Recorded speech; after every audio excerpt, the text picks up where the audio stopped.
তারপরে উপরে মাটি দিয়ে কি বলেন আপনারা?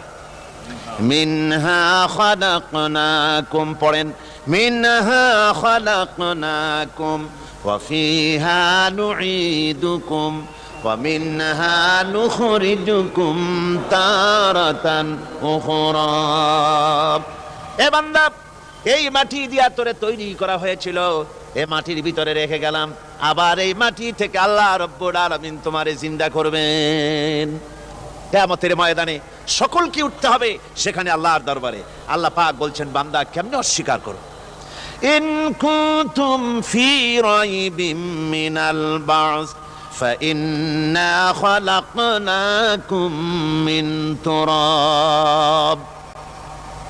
পরকালকে যারা অস্বীকার করো, কিয়ামতে উঠতে হবে, এটাকে কিভাবে অস্বীকার করো? চিন্তা করে দেখো, তুমি নিষ্প্রাণ মাটি ছিলে, সেই মাটি দিয়েই আমি তোমাকে তৈরি করেছি।